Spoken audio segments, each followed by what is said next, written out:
skolman med välfyllt kort. Hej du Mia, kan du svara på vår fråga? Den är ärlig och vi menar varje ord. När vår Herre släcker livets låga och det är dags att lämna denna jord, får man ta snoppen med sig i himlen. Den är stor och den har vattentogen vän. Den är ren och skär och faktiskt riktigt lång. Får du veta mer, ja då blir du glad. Vi svarar lite enkelt som han gör. Du, din snopp kommer säkert till himlen när du dör. Någon ropade, det är dags att åka hem. När du satt dig i taxin tänkte du på frågan igen. Hej du Mia, kan du svara på vår fråga?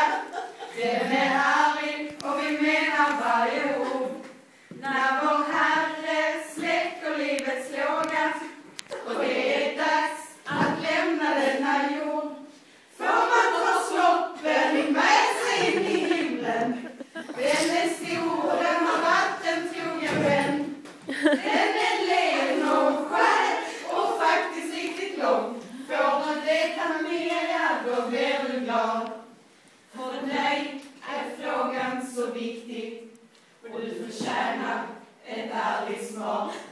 Men vem kan svara riktigt på snoppar som skakar för jorden stannar kvar? Ja du Mia, ska du säkert svara på frågan? Du har inte lyckats hitta något svar. Men när kardan släcker diskolampan och det är dags att lämna brickan in, då vet vi alla efterfesten börjar.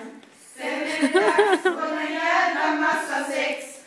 Det är gött och skönt och plasten är på plats. Så Mia, kör bara kör. Då vet vi alla efterfesten börjar. Sen är det